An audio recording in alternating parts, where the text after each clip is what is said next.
غربت زدہ ماحول سے اٹھ کر کے یہاں پر آئی تھی۔ اکبر علی کا گھر اپنا تھا، اکبر علی کا کاروبار اچھا تھا، اکبر علی اس کے لیے وہ سب کچھ کر رہا تھا جو کہ ظاہری بات ہے کہ اس کا پہلا سگا باپ نہیں کر سکا تھا۔ سگا باپ تو ایک مزدور تھا جو کہ مستری کے ساتھ دہاڑی لگا کر کے آتا تھا اور اسی میں دونوں ماں بیٹی کو گزارا کرنا پڑتا تھا۔ کرائے کا مکان تھا، بل، گیس، بجلی، خرچے اخراجات، اور پھر سکول اور کالج کی پڑھائی بھی پوری نہیں ہو رہی تھی۔ یہ تو پرنسپل افضل صاحب کی جو ہے وہ ایک نیکی تھی جو کہ وہ عرصے دراز سے ان لوگوں کے ساتھ کرتے چلے آ رہے تھے کہ اس نے نہ صرف کہ سکول کی تعلیم نورین کو جو ہے وہ مفت دی تھی، بلکہ اس نے نورین کو جب کالج میں داخلہ لیا تھا تو تب بھی اس کے ساتھ مکمل سپورٹ کی تھی، اور اس نے کہا تھا کہ نورین جہاں تک پڑھنا چاہے گی، جیسا کرنا چاہے گی، اس کی کاپی کتاب یا پھر اسکول کی فیس یا پھر جو بھی چیز ہے جو کالج کی اس کے خرچے اخراجات ہوں گے، اس میں وہ بھرپور تعاون کریں گے، اور وہ اب تک تعاون کرتے چلے آ رہے تھے۔ لیکن جیسے ہی نورین کے والد کا انتقال ہوا اور اس کے انتقال کے بعد حالات بہت ہی برے ہو گئے، اور اس قدر برے حالات میں ظاہری بات ہے کہ صابرہ بی بی نہ تو گھر چلا سکتی تھی اور نہ ہی اپنی بیٹی کی تعلیم و تربیت کا خیال کر سکتی تھی۔ افضل صاحب کے بلبوتے پر اتنا تو تھا کہ چلو اس کی تعلیم ایک لمحے کے لیے مفت چل رہی تھی، اور اس کو کاپی کتاب، داخلے وغیرہ اور فیسوں وغیرہ کے سلسلے میں افضل صاحب کی طرف سے جو ہے وہ سپورٹ حاصل تھی۔ لیکن ظاہری بات ہے کہ گھر کو چلانے کے لیے تو اب افضل صاحب مزید سپورٹ نہیں کر سکتے تھے، وہ اتنا ہی کر سکتے تھے کہ جتنا ان کی اپنی ہمت تھی۔ لہٰذا افضل صاحب کے چلتے گھر تو نہیں چل رہا تھا، لیکن بچی ایک اچھے طریقے سے کالج جا رہی تھی، آ رہی تھی، اور اس کے کالج کے تمام تر اخراجات پورے ہو رہے تھے۔ ایسے میں چند گھروں کے کام کر کے یا لوگوں کے کام کر کے ایسے میں صابرہ بی بی کچھ نہ کچھ تو اپنی بیٹی کے لیے یا اپنے لیے کھانے کے لیے لے آتی تھی، کچھ نہ کچھ وہ اپنے گھر کا نظام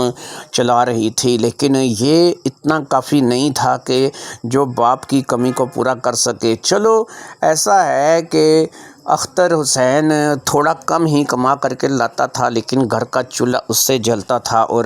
نظام جو ہے وہ چلتے رہتے تھے۔ لیکن اب اختر حسین کی موت کے بعد ظاہری بات ہے کہ صابرہ بی بی کے لیے یہ سب کچھ کرنا مشکل ہو گیا تھا، اور صابرہ بی بی جو ہے وہ ایسا کچھ بھی نہیں کر پا رہی تھی۔ پھر ایسا ہوا کہ ایک روز صابرہ بی بی جس گھر میں کام کرتی تھی وہ گھر ایک ایسے انسان کا تھا جس کا نام الطاف حسین تھا۔ الطاف حسین کی اپنی ایک بڑی دکان تھی، بڑی مارکیٹ میں کام کرتا تھا، اس کی ذاتی دکان تھی، اس کا گھر بھی اپنا تھا، اس کے ہر لحاظ سے ایسا کہا جا سکتا ہے کہ وہ ایک ایسا شخص تھا کہ جو پوری طرح سے خوشحال تھا، جسے کسی چیز کی کمی نہیں تھی۔ اس نے صابرہ بی بی کے لیے اکبر علی کا رشتہ بتایا۔ اکبر علی رشتے میں اس کا کزن لگتا تھا، یعنی یہ کوئی سگا رشتہ نہیں تھا، لیکن وہ رشتے میں اس کا کزن لگتا تھا۔ اور اکبر علی کا رشتہ جب اس نے صابرہ بی بی کے سامنے رکھا اور یہ بتایا کہ اکبر علی کی عمر اس وقت 40 سے تجاوز کر چکی ہے، وہ قریب 45 سال کا ہے اور اب تک اس کی شادی نہیں ہوئی، جس کی بنیادی وجہ یہ ہے کہ اس نے شادی خود ہی نہیں کی۔ وہ بیرون ملک چلا گیا تھا، اور بیرون ملک جا کر کے اس نے زیادہ تر زور پیسہ کمانے پر دیا، اور اتنا پیسہ کمایا کہ آج اس کا گھر اپنا ہے، اس کا اچھا کاروبار ہے، اس کے پاس ایک لمبا چوڑا بینک بیلنس ہے، ہر لحاظ سے وہ خوشحال ہے۔ لیکن بس اسے خوشحالی اگر نصیب نہیں ہوئی تو وہ نہ تو بیوی بچوں کی شکل میں ہوئی اور نہ ہی کچھ اور رشتہ دار عزیزوں کی شکل میں ہوئی۔ میرا بھی وہ دور کا کزن لگتا ہے، لیکن وہ اپنے رشتہ داروں سے کٹ کر بالکل علیحدہ رہتا ہے، اس کی رشتہ داروں کے ساتھ نہیں بنتی۔ اس کا سوچنا اپنی جگہ بجا ہے کہ کل کو جب وہ اس حالت میں تھا کہ اس کے پاس ایک وقت کی روٹی کے پیسے نہیں ہوتے تھے اور دوسرے وقت کے کھانے کے لیے وہ ترستا تھا، اس وقت کوئی رشتہ دار، کوئی عزیز، کوئی پیارے سے پیارا بھی اس کے نزدیک نہیں گیا اور اس نے جو ہے اسے اس کے حال پر چھوڑ دیا۔ اب ایسے میں ظاہری امر ہے کہ آج اگر اس کے پاس دولت آ گئی ہے، آج اس کے پاس اپنا گھر ہے، اپنا کاروبار ہے، لمبا چوڑا بینک بیلنس ہے اور ہر لحاظ سے وہ خوشحال ہے، تو وہ ان لوگوں کو نہیں پوچھے گا۔ کیوں نہیں پوچھے گا؟ کہ ظاہری بات ہے کہ وہ اس کے برے وقت کے ساتھی نہیں تھے۔ الطاف کی باتوں سے صابرہ بی بی نے اس بات کا اندازہ لگایا کہ اگر وہ یہ شادی کر لے تو اس کی بیٹی کم از کم خوشحال رہے گی۔ وہ اس وقت 40 سال کی تھی اور ظاہری بات ہے کہ ایک 40 سال کی خاتون ایک 45 سال کے شخص کے ساتھ شادی کر سکتی تھی۔ لہٰذا صابرہ بی بی نے الطاف حسین کے کہنے پر اکبر علی کے ساتھ شادی کے لیے ہاں کر دی اور پھر اکبر علی کے ساتھ رشتے کی بات چلی اور چند ہی دنوں میں سادگی کے ساتھ یہ نکاح ہو گیا۔ نورین اپنے گھر کے حالات جانتی تھی، اسے پتہ تھا کہ وہ جب کالج سے گھر واپس آتی ہے تو کبھی اسے نمک مرچ گھول کر کے اس کے ساتھ روٹی بھگو کر کے کھانی پڑتی ہے، کبھی وہ سبز مرچ کو تھوڑا سا گھی میں فرائی کر کے اس کے ساتھ روٹی کھاتی ہے اور کبھی وہ اسی طریقے سے کچھ بچا کچھا کھا کر کے گزارا کرتی ہے۔ کبھی ایسی روٹیاں جو کہ بچ چکی ہوتی ہیں ان کو پانی میں بھگو کر کے بھی اسے کھانا پڑتا ہے۔ ایک نوجوان لڑکی جو کہ دکھنے میں بہت ہی زیادہ خوبصورت تھی، جو کہ کسی بھی لحاظ سے کسی بھی چیز سے کم نہیں تھی، اس بچی کو ایک ایسی زندگی گزارنی پڑ رہی تھی اور ظاہری بات ہے کہ یہ اسی وجہ سے تھا کہ اس نے ایک غریب گھر میں جنم لیا تھا اور اس غربت کے چلتے اس بیچاری کے ساتھ ایسا ہو رہا تھا۔ لہٰذا اب اس نے، جبکہ اس کی والدہ نے اس بات کے لیے آمادگی کا اظہار کیا تھا کہ وہ اکبر علی کے ساتھ شادی کرے گی، تو نورین بھی من ہی من اس رشتے کو لے کر کے خوش تھی کہ چلو سوتیلا ہی صحیح لیکن باپ ملے گا اور کھانے پینے کو ملے گا، جیسا کہ اس کے بارے میں بتایا جا رہا ہے کہ وہ ایک ایسا شخص ہے کہ جس کے پاس کسی چیز کی کمی نہیں۔ تو ظاہری بات ہے کہ امی کے ساتھ شادی کرنے کے بعد وہ شخص جو ہے وہ ہمارے لیے جو ہے رحمت کا فرشتہ ثابت ہوگا اور ہم لوگوں کو بھی ہر وہ چیز ملے گی جس کی ہم لوگ تمنا کرتے ہیں۔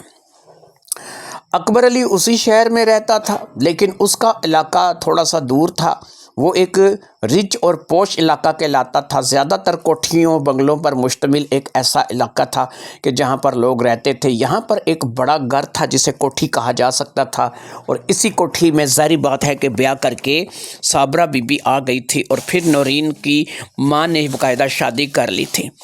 لیکن شادی کے کچھ عرصے بعد ہی نورین کی ماں یعنی صابرہ کو اس بات کا احساس ہونے لگا کہ یہ جو محبت ہے یہ کچھ ضرورت سے زیادہ ہی ہے۔ اس میں دو آپشن تھے، پہلا کہ یہ کہ اسے آج تک بیوی بچوں کا پیار نصیب نہیں ہوا تھا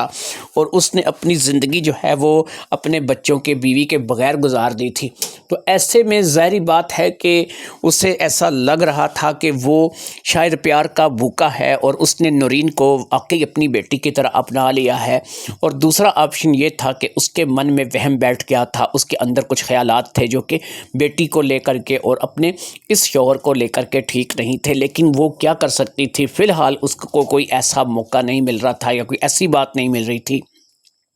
کہ جس کو لے کر کے وہ الزام تراشی کر سکے یا پھر اس بات کو کہہ سکے کہ یہ واقعہ ہی جو وہ سوچتی ہے وہ درست ہے۔ لہٰذا زندگی اسی ڈگر پر چلتی رہی۔ ایک وہم جو صابرہ کے من میں بیٹھ چکا تھا وہ بالکل اپنی جگہ قائم تھا۔ اسے ایسا لگتا تھا کہ اکبر علی سوتیلا باپ ہے اور اس سے بیٹی کے ساتھ کچھ فاصلہ رکھنا چاہیے اور نورین کو بھی فاصلہ رکھنا چاہیے۔ نورین تو شاید اس بات کی کوشش کرتی تھی اور اس بات کو باقاعدہ صابرہ بی بی نے محسوس بھی کیا تھا، لیکن اکبر کی طرف سے یہ فاصلے ختم ہوتے چلے جا رہے تھے اور اکبر کی طرف سے ایک وہم تھا جو کہ ظاہری بات ہے کہ صابرہ بی بی کے من میں بیٹھ چکا تھا۔ لیکن کیا کیا جا سکتا تھا؟ یہاں پر ہر اس چیز کی سہولت تھی کہ جو کبھی ان ماں بیٹی نے سوچی بھی نہیں تھی۔ انہیں کھانے کے لیے اچھا مل رہا تھا، لگانے پہننے کے لیے اچھا مل رہا تھا، سواری تھی، اچھا کاروبار تھا، ہر چیز کی سہولت تھی، صابرہ بی بی کی زندگی بدل کر کے رہ گئی تھی۔ اس نے واقعی اس واضح طور پر اس بات کو محسوس کر لیا تھا کہ یہاں پر اکبر علی کے ساتھ شادی کرنے کے بعد اس نے اپنی زندگی کی وہ خوشیاں دیکھنی شروع کر دی تھی کہ جو آج تک اسے کبھی بھی اختر حسین کی زوجیت میں نصیب نہیں ہوئی تھی۔ 45 سال کا ایک شخص جو کہ ظاہری بات ہے کہ ایک 40 سال کی بیوہ سے شادی کر بیٹھا تھا، وہ شخص نہ صرف کہ اچھا خاصا مرد تھا،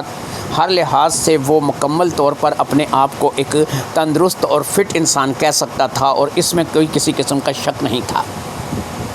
صابرہ بی بی کو سچ پوچھیں تو اپنی پچھلی شادی میں یہ سب کچھ حاصل ہی نہیں ہوا تھا، اس نے کبھی ان چیزوں کو محسوس ہی نہیں کیا تھا۔ یہ شخص کچھ ضرورت سے زیادہ ہی صحت مند تھا، ضرورت سے زیادہ ہی تگڑا تھا، اور صابرہ بی بی اسے لے کر کے کچھ زیادہ ہی خوش تھی اور اپنی زندگی کو اچھے طریقے سے انجوائے کر رہی تھی۔ میاں بیوی کے اپنے جو معاملات ہوتے ہیں ان کے تحت ان کے درمیان جو کچھ بھی تھا وہ اس قدر زیادہ اچھے طریقے سے ہوتا تھا کہ ظاہری بات ہے کہ صابرہ بی بی نے کبھی ایسا تصور بھی نہیں کیا تھا۔ اختر حسین کے وقت پہ بھی اسے ایسی چیزیں نہیں ملی تھیں، ایسی باتیں نہیں ہوئی تھیں کہ جو آج اس کے ساتھ ہو رہی تھی، اس لیے اس نے اللہ کا شکر ادا کیا تھا۔ اس نے اس بات کو لے کر کے یہ اللہ تعالیٰ کا شکر ادا کر رہی تھی کہ مجھے جو ہے وہ ایک کامل مرد ملا ہے، مجھے ایک ایسا شخص ملا ہے کہ جو ہر لحاظ سے تندرست ہے۔ شادی کے قریب 2 سال بعد جب کہ اس کی اکبر علی سے شادی ہو چکی تھی، اب اس کی طبیعت کچھ ناساز رہنے لگی۔ صابرہ کو اپنے اندر ایک عجیب سی کمزوری کا احساس ہونے لگا۔ کبھی کبھار اسے چکر آ جاتے، کبھی کبھار جو ہے وہ بیٹھے بیٹھے ایسے گر سی جاتی، بالکل بے جان سی ہو جاتی، تھوڑی دیر میں بالکل ٹھیک ہو جاتی، اور اسی قسم کے معاملات اس کے ساتھ چلتے رہے۔ جب اس نے اکبر علی کو اس بارے میں بتایا تو اکبر علی نے اس کا باقاعدہ میڈیکل چیک اپ کرایا، اور میڈیکل چیک اپ میں یہی آیا کہ بس کمزوری ہے، اس کے علاوہ کچھ بھی نہیں ہے۔ کمزوری کے تحت اسے ایسا کچھ ہو رہا ہے۔ اس کی رپورٹیں سب کچھ جو بھی تھا وہ درست آ رہا تھا، اور اس درست رپورٹ کے چلتے ظاہری بات ہے کہ وہ اپنے آپ کو تندرست ہی محسوس کرے گی، کیونکہ ظاہری بات ہے کہ نہ تو اس کے خون میں کچھ تھا، نہ اس کو کوئی اور ایسا نظام تھا کہ جس کے تحت اسے بیمار عورت تصور کیا جائے۔ لیکن پتہ نہیں کیا تھا کہ وہ دن بدن اپنے آپ کو ویک کمزور محسوس کرنے لگی تھی۔ اسے ایسا محسوس ہو رہا تھا کہ جیسے کہ اب اس کی صحت جو ہے وہ ڈلتی چلی جا رہی ہے۔ لیکن 42-43 سال کی عمر میں ایک خاتون جسے کھانے پینے کو بھی اچھا میسر ہو، اس کی صحت گرتی کیسے چلی جا رہی ہے، یہ بات ظاہری بات ہے کہ اس کی سمجھ سے بالا تر تھی۔ لیکن بہرحال اب وہ بیمار رہنے لگی تھی، اور رفتہ رفتہ جو ہے وہ چارپائی کے قریب ہوتی چلی جا رہی تھی، اور پھر ایسا ہوا کہ واقعی وہ کام کاج کرنے سے بھی آوازار ہو گئی، اور اس کا کام کاج کرنا بھی مشکل ہو گیا۔ اس کے ہاتھ پاؤں جڑنے لگے تھے، اس کو اب وہ کام کاج جو ہے وہ نہیں کر سکتی تھی، اس کی صحت گرتی چلی جا رہی تھی۔ ایسے میں اکبر علی نے گھر کے لیے باقاعدہ ایک ملازمہ کا انتظام کر لیا، جو کہ آتی تھی، کھانا وغیرہ بنا کر کے صفائی کر کے چلی جاتی تھی، اور ظاہری بات ہے کہ یہ صابرہ بی بی کے لیے بہت ہی زیادہ جو ہے وہ اس وقت مدد تھی، کیونکہ صابرہ بی بی اب ہاتھ پاؤں چھوڑتی چلی جا رہی تھی اور کام کرنے کے قابل نہیں رہی تھی۔ نورین نے بی اے کمپلیٹ کر لیا تھا، اب اس نے کالج کو چھوڑنے کا فیصلہ کر لیا تھا، کیونکہ اس کے ذہن میں صرف ایک ہی بات چل رہی تھی کہ اس نے کون سا کوئی جاب کرنی ہے، یا پھر کسی جگہ جا کر کے جو ہے وہ اس نے اپنی اس تعلیم کو جو ہے وہ استعمال کرنا ہے۔ اسے ایک اچھا گھر میسر آ گیا تھا، کھانے پینے کو میسر آ گیا تھا، لہٰذا بی اے کے بعد اس نے بھی اپنی تعلیم کو خیر آباد کہہ دیا، اور بی اے کمپلیٹ کرنے کے بعد وہ بھی گھر بیٹھ گئی۔ کچھ کام وہ نوکرانی آ کر کے کر جاتی تھی، اور کچھ کام جو ہے وہ نورین جو ہے وہ گھر میں رہ کے ماں کا ہاتھ بٹاتی تھی۔ اس سے بھی بڑی عجیب سی فیلنگ ہو رہی تھی کہ اس کی جو ماں ہے وہ دن بدن کمزور ہوتی چلی جا رہی ہے، اور اس کی ماں جو ہے اب چلنے پھرنے سے بھی معذور ہوتی جا رہی ہے، حتیٰ کہ کسی ڈاکٹر کے پاس کسی ہاسپٹل لے کر کے جانا پڑتا ہے تو تب بھی اسے بڑی مشکل سے جو ہے وہ گاڑی تک لے جایا جاتا ہے، حتیٰ کہ یہ سنگل منزل کوٹھی تھی، اس کے اوپر ڈبل منزل نہیں بنی ہوئی تھی، صرف ایک ہی منزل تھی، لیکن یہ ہے کہ اس ایک منزل کوٹھی میں بھی اسے گاڑی تک لے کر کے آنا، اور اسے سمجھ لو کہ ایسے لایا جاتا تھا کہ آدھا اسے اٹھا کر کے لایا جاتا تھا، آدھا وہ چل کر کے آتی تھی، اور یہ صورتحال جو ہے وہ اس کی سمجھ سے بالاتر ہوتی چلی جا رہی تھی۔ نہ تو نورین کو اس بات کی سمجھ آ رہی تھی کہ اس کی ماں کے ساتھ کیا ہو رہا ہے، اور نہ ہی خود صابرہ کو سمجھ آ رہی تھی کہ اس کے ساتھ کیا ہو رہا ہے۔ نورین اس وقت 23 سال کی ہو چکی تھی، کالج وہ چھوڑ چکی تھی اور اپنے گھر کی ہو کر کے رہ گئی تھی۔ ماں کی بیماری کو لے کر کے وہ بے حد پریشان تھی، اسے سمجھ نہیں آ رہا تھا کہ اس کی ماں کے ساتھ کیا ہو رہا ہے، لیکن ظاہری بات ہے کہ ڈاکٹر بھی جو بھی رپورٹ کرتے تھے، خون کی، پیشاب کی یا کسی اور چیز کی رپورٹ لیتے تھے، وہ اس سے درست ہی قرار دیتے تھے۔ ایکس رے، الٹرا ساؤنڈ، ہر جگہ کوئی بیماری ظاہر نہیں ہوتی تھی، یہی پتہ چلتا تھا کہ یہ عورت مکمل طور پر تندرست ہے، لیکن پتہ نہیں اس کے ساتھ کیا ہو رہا تھا۔ اس کی خاص طور پر جو ٹانگیں تھیں وہ جڑتی چلی جا رہی تھیں، ایسے کہ اس کی ٹانگوں میں اتنی جان نہیں تھی کہ وہ اٹھ کر کے چل سکے، وہ خود اپنے پیروں پر کھڑی ہو سکے، وہ کچھ کر سکے، بھاگ سکے، دوڑ سکے۔ یہ وہ چیزیں تھیں کہ جو نہ تو میڈیکل سائنس کی سمجھ میں آ رہی تھیں، اور نہ ہی خود صابرہ بی بی کو اور نورین کو اس بات کا پتہ چل رہا تھا کہ ان کے ساتھ کیا ہو رہا ہے۔ روز روز ڈاکٹر کے پاس جانے سے بہتر یہی تھا کہ اسے باقاعدہ ہاسپٹل میں ایڈمٹ کر دیا گیا، اور صابرہ کو ہاسپٹل ایڈمٹ کرنے کے بعد ظاہری بات ہے کہ اب نورین یا تو اس کا دھیان رکھتی یا پھر وہی گھر کی ملازمہ جو رکھی ہوئی تھی، لیکن ظاہری بات ہے کہ ملازمہ تو دھیان نہیں رکھ سکتی تھی، وہ تو صرف کام کاج کرنے کے لیے آتی تھی اور کام کاج کر کے چلی جاتی تھی، لہٰذا اب نورین ہی اپنی والدہ کا دھیان رکھنے لگی، اور اس کا زیادہ تر وقت اپنی والدہ کے ساتھ جو ہے وہ ہاسپٹل میں گزرنے لگا۔ جس ہاسپٹل میں اسے داخل کروایا گیا تھا، اس ہاسپٹل میں صرف ایک ہی آدمی کے رکنے کی گنجائش تھی، اور ظاہری بات ہے کہ ایک ہی شخصیت اگر رک سکتی تھی تو نورین ہی اپنی ماں کے پاس رک سکتی تھی۔ یہاں پر بھی آ کر کے اسے دوائیاں، ٹیسٹ، سب کچھ مراحل سے گزارا گیا، لیکن کچھ بھی سمجھ میں نہیں آ رہا تھا۔ اس کی کیفیت کو دیکھ کر کے کوئی ڈاکٹر، کوئی نرس، کوئی سرجن اس بات کو سمجھ نہیں پا رہا تھا کہ صابرہ بی بی کے ساتھ کیا ہو رہا ہے۔ ایک روز جب نورین اپنی ماں کو چھوڑ کر کے، کیونکہ وہ ہاسپٹل سے اکثر گھر آ جایا کرتی تھی اور اسے اس بات کا اطمینان ہوتا تھا کہ ماں اس وقت سو رہی ہے، وہ 2-3 گھنٹے بعد اٹھے گی، چلو یہ 2-3 گھنٹے میں گھر میں گزارا ہوں، کیونکہ ہاسپٹل کی زندگی تو ایسی زندگی تھی کہ نہ اسے رات میں کوئی سکون نصیب ہوتا تھا، نہ اسے دن میں کوئی نصیب ہوتا تھا، اور اسے اسی طریقے سے اپنی ماں کی دیکھ بھال میں اپنا وقت گزارنا پڑتا تھا۔ لہٰذا اس روز وہ گھر آئی تو اس کا ارادہ تھا کہ وہ 2-3 گھنٹے سو لے گی، آرام کر لے گی، اور ظاہری بات ہے کہ وہ اپنی والدہ کے پاس پھر اس کے بعد دوبارہ چلی جائے گی، اور اس کا جو بھی دھیان رکھنا ہوگا وہ رکھ سکے گی۔ ایسے میں وہ گھر آ گئی تھی، اور گھر آ کر کے اس کا سامنا جو ہے وہ بشیرہ بی بی سے ہوا، جو کہ اس کے گھر کی نوکرانی تھی۔ بشیرہ بی بی ایک نیک سیرت، اچھی نوکرانی تھی، اور اس نے کبھی بھی ان کی غیر موجودگی میں کوئی فائدہ اٹھانے کی کوشش نہیں کی تھی۔ اس نے کبھی ایسا نہیں کیا تھا کہ اس نے گھر میں اگر یہ موجود نہیں ہے تو گھر سے کوئی چیز چرا کر کے لے جائے یا پھر کوئی بے ایمانی کرے۔ وہ انتہائی ایمانداری سے اپنا کام سر انجام دیتی تھی، اور اسی طریقے سے وہ اس چیز کو چلتی جا رہی تھی۔ بشیرہ بی بی سے جب نورین کا سامنا ہوا تو بشیرہ نے نورین کو اپنے پاس بٹھا لیا، اس سے ماں کے بارے میں پوچھا اور پھر اسے ایک مشورہ دیا۔ اس نے کہا کہ میرے من میں ایک بات آتی ہے، نورین تم ایک پڑھی لکھی لڑکی ہو، تم لوگ جو خاص طور پر یہ پڑھے لکھے لڑکے ہو یا لڑکیاں ہوتے ہو جو کہ کالجوں، یونیورسٹیوں تک جا کر کے پڑھتے ہو، وہ ان باتوں کو تسلیم نہیں کرتے، لیکن میں پھر بھی تمہیں جو ہے تمہاری ماں کی بہتری کے لیے ایک مشورہ دوں گی، ایک بات میں تمہیں تمہاری ماں کی بہتری کے لیے بتاؤں گی، کبھی جا کر کے اس بارے میں بھی پوچھ لینا، کبھی کسی سے مل کر کے اس بارے میں بھی مشورہ کر لینا۔ مجھے ایسا لگتا ہے کہ تمہاری ماں پر کوئی جادو ٹونا کرایا گیا ہے، کوئی ایسا کالا علم کروایا گیا ہے کہ جس کے چلتے تمہاری ماں جو ہے وہ بستر کی ہو کر کے رہ گئی ہے۔ اس کے لیے اس نے اپنے ہی محلے کی ایک عورت کا حوالہ دیا جو کہ اسی طریقے سے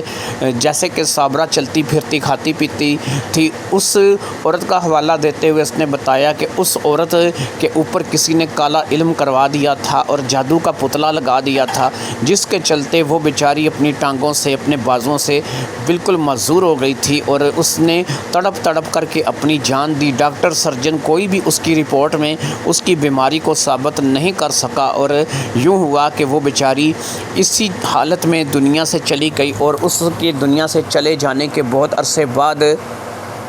پھر ایسا ہوا کہ وہ شخص جس نے اس کے اوپر جادو کروایا تھا وہ سخت بیمار پڑ گیا۔ یہ قدرت کی طرف سے شاید عذاب تھا جو کہ اس پر آیا تھا۔ وہ سخت بیمار پڑا تو اس سے ایسا محسوس ہوا کہ اب وہ بچ نہیں پائے گا اور اس کی زندگی جو ہے وہ اسی طریقے سے ختم ہو جائے گی۔ اس بات کو لے کر کے اپنے آخری وقت میں اس نے اس بات کا انکشاف کیا کہ اس نے نہید پر کالا علم کروایا تھا اور باقاعدہ اس کے اوپر پتلے لگوائے گئے تھے، اور ان پتلوں کے چلتے نہید جو ہے وہ بیمار پڑی اور پھر نہید جو ہے وہ دنیا سے چلی گئی۔ لہٰذا نہید تو اب نہیں ہے۔ اس نے نہید کے بچوں سے ہاتھ جوڑ جوڑ کر کے معافی مانگی کہ مجھے معاف کر دو تاکہ میری جان جو ہے وہ آسانی سے نکل جائے اور مجھے جو ہے وہ رب اس بات کے لیے معاف کرے۔ لہٰذا اس نے جیسے ہی معافی مانگی دوسرے تیسرے دن اس کا انتقال ہو گیا۔ شاید اس کی معافی قبول ہو گئی تھی اور اللہ نے بھی اسے معاف کر دیا تھا اور وہ شخص دنیا سے چلا گیا۔ تم لوگ کیونکہ آج کے پڑھے لکھے ہو، کالج یونیورسٹیوں سائنسوں میں پڑھے ہوئے ہو، تم ان چیزوں کو تسلیم نہیں کرتے، لیکن ایک بات یاد رکھو کہ اگر اللہ ہے تو اللہ نے شیطان کو بھی پیدا کیا ہے۔ شیطان بھی ہے اور شیطانیت بھی ہے۔ ایسے بہت سے عملیات، ایسی بہت سی چیزیں ہوتی ہیں۔ اگر تم اپنی ماں کا علاج کسی سیانے سے کرواؤ، کسی ایسے شخص کے پاس جاؤ کہ جو تمہاری والدہ کو لے کر کے تمہیں یہ بتا سکے کہ تمہاری والدہ کے اوپر واقعی میں جادو کیا گیا ہے، کیونکہ مجھے نہیں لگتا کہ مالکن کو جو ہے وہ کوئی بیماری ہے اور اس بیماری کے چلتے ڈاکٹر لوگ اس کا کچھ علاج کر پائیں گے۔ نورین اگرچہ آج کی پڑھی لکھی لڑکی تھی، اسے سمجھ تھی کہ واقعی جادو ٹونا نام کی کوئی چیز نہیں ہوتی اور یہ آج کے دور میں نہیں تسلیم کیا جاتا، لیکن وہ یہ بھی جانتی تھی کہ اس کی ماں اس کے ہاتھوں سے نکلی چلی جا رہی ہے۔ اس کی ماں عادی نہیں رہی تھی، اس کی صحت دن بدن گرتی چلی جا رہی تھی۔ کوئی ڈاکٹر، کوئی سرجن اس کی بیماری کو سمجھنے سے قاصر تھا، اسے سمجھ نہیں پا رہا تھا کہ کیا ہے کیا نہیں ہے۔ ایسے میں ظاہری بات ہے کہ نورین کسی بات کا رسک نہیں لے سکتی تھی، اور نورین نے اس بات کا فیصلہ کیا کہ وہ کسی ایسے شخص کے پاس جائے گی جو کہ ان چیزوں کے بارے میں جانتا ہو اور ان چیزوں سے متعلق جو ہے اس کی معلومات ہو۔ لہٰذا اس نے بشیرہ بی بی سے ہی کہا کہ مجھے خود ہی تم کچھ بتا دو کہ مجھے کسی ایسے شخص کے پاس جانا ہے جو کہ ایسا کام کرتا ہو جو کہ میری ماں کے لیے کچھ کر سکے۔ لہٰذا اب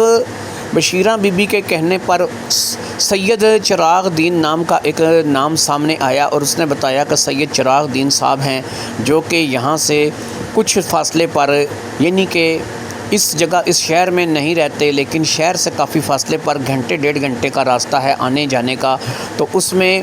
وہ وہاں پر رہتے ہیں، گاؤں میں ہوتے ہیں، سادہ سے بندے ہیں، کوئی کسی سے پیسہ نہیں لیتے اور وہ جو ہے وہ اس قسم کا کام کرتے ہیں۔ اگر کسی کے اوپر کوئی جادو ٹونا، کوئی بندش ہو تو اس کو وہ ختم کرتے ہیں۔ باقی یہ ہے کہ گھنٹہ ڈیڑھ گھنٹہ جانے میں اور گھنٹہ ڈیڑھ گھنٹہ آنے میں لگتا ہے، تو تمہیں اس کے لیے پورا ٹائم جو ہے وہ نکال کر کے جانا پڑے گا اور وہاں پر جا کر کے اس کے بارے میں پتہ کرنا پڑے گا۔ اب یہ بات اتنی آسان نہیں تھی جتنی کہی جا رہی تھی، کیونکہ بشیرہ کو سب سے پہلی بات یہ ہے کہ نورین اپنے ساتھ لے کر کے جاتی، اکیلی نورین وہاں پر نہیں جا سکتی تھی۔ دوسرا یہ ہے کہ ماں ہاسپٹل میں تھی، اسے کس کے سہارے چھوڑ کر کے جایا جائے گا؟ 3 گھنٹے تو حالی آنے جانے میں لگ جائیں گے اور کم سے کم 1 گھنٹہ تو وہاں پر بھی گزارنا پڑے گا، یعنی کہ 4 گھنٹے یا اس سے کچھ زیادہ یا کم بھی لگ سکتا ہے۔ اور اس کے لیے ظاہری بات ہے کہ اتنا ٹائم جو ہے وہ اگر ہاسپٹل والے ڈاکٹر نرسیں اسے دیں، لہٰذا ایک نرس جس کا نام ریحانہ تھا اس کے ساتھ نورین کی بھی اچھی بنتی تھی۔ نورین نے ریحانہ سے مل کر کے اسے اس بارے میں بتایا۔ ریحانہ ریحانہ اگرچہ خود ایک نرس تھی ان باتوں کو نہیں مانتی تھی، لیکن اس نے کہا کہ ٹھیک ہے، جیسا تمہاری امی کی کنڈیشن ہے، تم اگر اپنی امی کی جان کو بچانے کے لیے ہاتھ پاؤں مارتی ہو تو مجھے اس پہ کوئی اعتراض نہیں ہے۔ ہم لوگ واقعی میڈیکل سائنس والے یا پھر پڑھے لکھے لوگ ان باتوں کو تسلیم نہیں کرتے، لیکن بہرحال ہمارے بھی بڑے بوڑھے یہی کہتے ہیں کہ ان چیزوں میں حقیقت ہوتی ہے، جادو ٹونا نام کی بھی کوئی چیز ہوتی ہے، اور تم اگر جانا چاہتی ہو تو چلی جاؤ۔ میں اس بات کا وعدہ کرتی ہوں کہ ان 4 سے 5 گھنٹوں کے اندر جب تک تم واپس نہیں آ جاتی میں تمہاری ماں کے پاس رہوں گی اور ہر چیز کا خیال رکھوں گی۔ اگر مجھے کوئی دوائی وغیرہ بھی لانی پڑی تو میں یہاں ہاسپٹل سے انتظام کروں گی یا پھر باہر جا کر خود لے آؤں گی، لہٰذا تم چلی جاؤ۔ ریحانہ کی اس تعاون کے بعد ظاہری بات ہے کہ نورین نے یہ سوچ لیا تھا کہ وہ بشیرہ کو ساتھ لے کر کے چلی جائے گی، لہٰذا اگلے روز صبح ہی ریحانہ کے سپرد اپنی ماں کی ذمہ داری کرنے کے بعد نورین وہاں سے چلی گئی اور نورین جو ہے اس کو لے کر کے بشیرہ کے ساتھ اس گاؤں کی طرف روانہ ہو گئی۔ اس گاؤں میں ایک بس جاتی تھی اور اس بس کے ذریعے سے وہ قریب 1.5 گھنٹے کے اندر اس گاؤں کے بالکل قریب جا کر کے اتر گئے اور پھر تھوڑا سا پیدل چلنے کے بعد وہ سید چراغ شاہ کے گھر چلے گئے۔ سید چراغ شاہ واقعی ایک درویش سا انسان تھا، اس نے ان سے کسی قسم کے کوئی پیسے کا مطالبہ نہیں کیا۔ 2-4 لوگ ان سے پہلے اور بھی بیٹھے تھے، لہٰذا ان لوگوں کی رخصتی کے بعد ان لوگوں کی باری آئی تو انہوں نے اپنا مسئلہ ان کے سامنے بیان کیا۔ اب اس نے کہا کہ ایسا ہے کہ جو بندہ بیمار ہوتا ہے اس کی قمیض لے کر کے آنی پڑتی ہے، تم لوگ قمیض لائے ہو۔ بشیرہ بی بی کیونکہ اس بات سے واقف تھی اس لیے اس نے صابرہ بی بی کی ایک قمیض جو کہ ابھی پہن کر کے اس نے اتاری تھی لیکن وہ کپڑے ابھی دھلے نہیں تھے، وہ قمیض جو ہے وہ اس کے آگے رکھ دی۔ اب سید چراغ شاہ نے اس قمیض کو لے کر کے اکٹھا کیا اور اس کے اوپر کچھ پڑھائی شروع کر دی، اور اس پڑھائی کے بعد اس نے اس بات کا فیصلہ کیا کہ یہ ایک جسمانی بیماری ہے، اس کا کسی بھی روحانی بیماری سے کوئی تعلق نہیں ہے۔ وہ باقاعدہ جو ہے ایک ایسے مرض میں مبتلا ہے کہ جس کی سمجھ جو ہے وہ واقعی کسی کو نہیں آ رہی ہے، لیکن یہ ایک جسمانی بیماری ہے، اس کا جادو ٹونے سے یا کسی پتلے سے یا کسی تویز سے کوئی واسطہ یا تعلق نہیں ہے، اور یہ وہ 100% گارنٹی سے کہہ رہے ہیں۔ جادو ٹونا ہوتا تو اس قمیض کے ذریعے سے ظاہر ہو جاتا اور پتہ چل جاتا کہ ہے یا نہیں ہے۔ نورین نے کہا کہ پھر شاہ جی مجھے ایک بات بتائیں کہ یہ کیسی بیماری ہے جو کہ ڈاکٹروں کی سمجھ میں نہیں آ رہی ہے، اور کچھ ایسا ہے کہ جو میری والدہ کے ساتھ ہوتا چلا جا رہا ہے، وہ دن بدن گلتی چلی جا رہی ہے اور سمجھ میں نہیں آ رہا کہ اس کے ساتھ کیا ہو رہا ہے۔ مجھے اپنی والدہ کو لے کر کے فکر لگی ہوئی ہے، اگر یہی حال رہا تو میری والدہ جو ہے وہ شاید جی نہیں سکے گی، اور شاید میں اب آگے الفاظ ادا نہیں کر سکتی، میرے اندر وہ ہمت نہیں ہے کہ میں اپنی والدہ کے لیے کچھ ایسے الفاظ بولوں۔ چراغ شاہ نے کہا کہ دیکھو ایسا ہے کہ ہر چیز جو ہے وہ ڈاکٹر نہیں ہوتا، کچھ چیزیں ایسی ہوتی ہیں کہ جو بہت سی لوگ جانتے ہوتے ہیں اور بہت سی چیزوں کی سمجھ انہیں ہوتی ہے، وہ میڈیکل سائنس نہیں ہوتی، لیکن کچھ ایسی چیز ہوتی ہے کہ جسے ہم لوگ آیورویدک یا دیسی علاج کہتے ہیں، یا دیسی چیزیں یا دیسی ٹوٹکے ان کو بولتے ہیں۔ مجھے ایسا لگتا ہے کہ کوئی ایسا ٹوٹکا، یہ میرا اپنا اندازہ ہے کیونکہ جیسے کہ میڈیکل سائنس والوں کو تمہاری ماں کی بیماری کی سمجھ نہیں آ رہی ہے، مجھے ایسا لگتا ہے کہ تمہاری ماں پر کوئی ایسا ہی ٹوٹکا کیا گیا ہے، کوئی ایسی جڑی بوٹی، کوئی ایسی چیز کہ جو بظاہر نہ تو کسی خون کے ٹیسٹ میں آتی ہے نہ کسی اور سلسلے میں آتی ہے، لیکن وہ تمہاری ماں کے پیٹ میں معدے میں چلی گئی ہے اور اسی نے تمہاری ماں کی یہ حالت کی ہے اور اسی نے تمہاری ماں کو اس حال تک پہنچایا ہے، اور اگر وہ رہے گی تو تمہاری ماں نہیں رہے گی، مجھے ایسا لگ رہا ہے۔ اس لیے میں تمہیں ایک شخص کا پتہ بتاتا ہوں، یہ ایک سنیاسی ہے، اس کا نام آصف علی ہے۔ یہ ایک ایسا شخص ہے کہ جس نے اپنی زندگی کا قریب 40-50 سال کا حصہ جنگلوں میں گھومتے، مختلف چیزوں پر تجربے کرتے، جڑی بوٹیوں کی کھوج میں گزار دیا ہے۔ اپنے ملک کو چھوڑ کر دوسرے ملکوں تک جا کر کے یہ ان چیزوں پر ریسرچ کر کے آیا ہے۔ اس نے اپنی ایک چھوٹی سی لیبارٹری گھر میں بنا رکھی ہے۔ تم اسے ایک چھوٹا سا سائنسدان کہہ سکتی ہو کہ جو مختلف جڑی بوٹیوں اور ادویات پر تجربے کرتا رہتا ہے۔ لگ بھگ 60 سال کی عمر میں بھی بے مثال صحت کا مالک ہے، ایسا لگتا ہی نہیں ہے کہ یہ 60 سال کا شخص ہے، یہ کم سے کم یعنی وہ 60 سے آدھی عمر کا 30 سال کا لگتا ہے۔ اس نے اپنے آپ کو، اپنی جوانی کو، اپنے آپ کو قائم دائم رکھا ہوا ہے۔ اس شخص کے ساتھ جا کر کے ملاقات کرو، امید ہے کہ تمہاری ماں کا مسئلہ حل ہو جائے گا، کیونکہ ہو سکتا ہے کہ تمہاری ماں کو کوئی ایسی دوائی دی گئی ہو یا تمہاری ماں کو کوئی ایسی چیز دی گئی ہو کہ جو میڈیکل سائنس میں یا کسی ٹیسٹ میں یا کسی الٹرا ساؤنڈ ایکس رے میں نہ آ رہی ہو، لیکن اس کی سمجھ میں آ جائے، کیونکہ اس نے ایک طویل مدت جو ہے وہ ان کاموں میں گزاری ہے، تو امید ہے کہ وہ شاید اس بات کو سمجھ لے۔ تم اپنی ماں کی کیفیت تفصیل سے اسے بیان کرنا اور وہ تمہیں تمہاری ماں کے بارے میں ساری آگاہی دے دے گا۔ نورین نے اور بشیرہ نے سید چراغ شاہ سے آصف علی کا پتہ لے لیا، جو کہ دوسرے شہر کا پتہ تھا اور دوسرے شہر جانا پڑتا تھا۔ وہ دوسرے شہر میں رہتا تھا، کوئی ڈاکٹر حکیم نہیں تھا، نہ ہی لوگوں کا علاج کرتا تھا، بس اسے ایک شوق تھا، اپنے شوق کے تحت وہ یہ تجربات کرتا تھا۔ اس کے گھر کا پتہ، اس کی مکمل ڈیٹیل جو ہے وہ بتا دی گئی، اور اس طریقے سے نورین اور بشیرہ بی بی واپس گھر آ گئی۔ گھر آنے کے بعد ظاہری بات ہے کہ بشیرہ بی بی نے گھر کو سنبھالنا تھا، آج کا کام دیکھنا تھا، اور نورین نے ماں کے پاس واپس جانا تھا۔ اب اس نے ایک دفعہ پھر ریحانہ سے اس سلسلے میں بات کی اور اسے اس شخص کے بارے میں بتایا، اور جب ریحانہ سے اس سلسلے میں بات کی اور نورین نے اس شخص کے بارے میں بتایا تو ریحانہ کہنے لگی، ہاں میں اس شخص کو جانتی ہوں۔ ایسا ہے کہ آج سے کوئی 3 سال پہلے میرے ایک عزیز کی بیماری کا پتہ نہیں چل رہا تھا، اور ان کی سسٹم بھی کچھ تمہاری ماں سے زیادہ ملتا جلتا ہی تھا۔ ایسا لگتا تھا کہ جیسے اب وہ نہیں بچ پائے گا، لیکن ہر قسم کا ٹیسٹ سب کچھ کر کے دیکھ لیا تھا، لیکن اس کی بیماری کسی کے سمجھ میں نہیں آ رہی تھی۔ پھر ایسا ہوا کہ کسی نے ہمیں اس کا بتایا، اور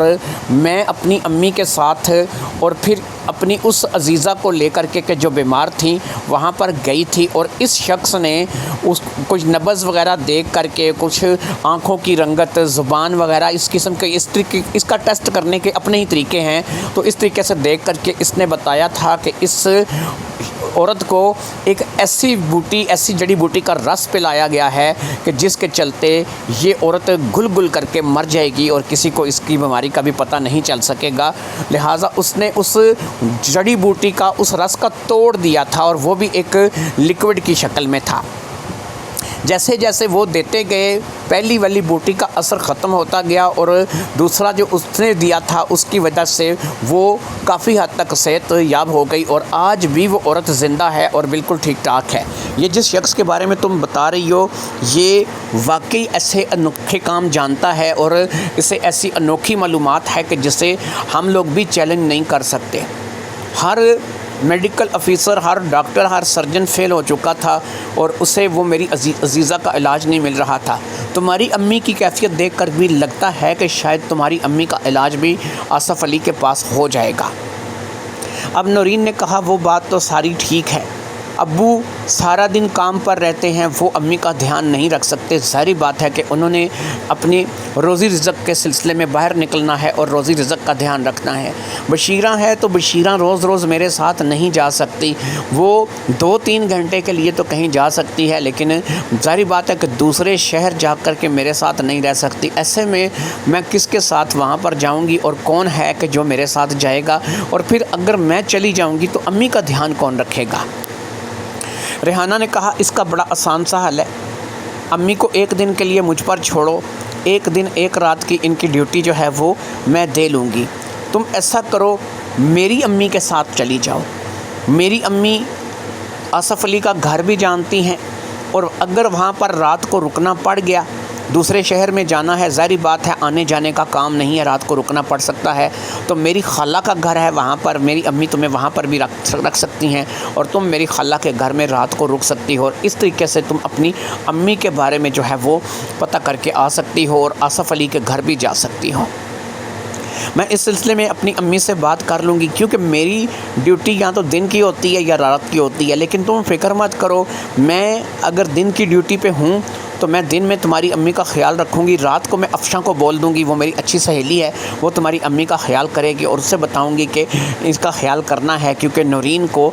جو ہے وہ کل آنا ہے۔ اگر تم رات کو بھی وہاں پر رہتی ہو تو تمہیں اس بات کا ڈر نہیں ہونا چاہیے، افشاں اس کا خیال رکھ لے گی۔ افشاں کو بھی نورین جانتی تھی، وہ بھی اسی ہاسپٹل میں نرس تھی، لیکن اس کے ساتھ نورین کی زیادہ الیک سلیک نہیں تھی، لیکن وہ جانتی تھی کہ ریحانہ اور افشاں بہت ہی کلوز فرینڈ ہیں اور آپس میں ہنس ہنس کر کے باتیں کرتی ہیں، اور ان دونوں کے درمیان ایک گہرا رشتہ ہے جسے دوستی کا رشتہ کہا جاتا ہے۔ لہٰذا ایسے میں ظاہری بات ہے کہ ریحانہ نے اس بات کی حامی بھر لی تھی کہ وہ امی سے بات کر کے اسے 1-2 روز میں جواب دے گی۔ ریحانہ نے دوسرے دن ہی جواب دے دیا، اس نے کہا کہ میں نے امی سے بات کی ہے، وہ بھی اپنی بہن سے ملنے کے لیے جانا چاہتی ہے، لہٰذا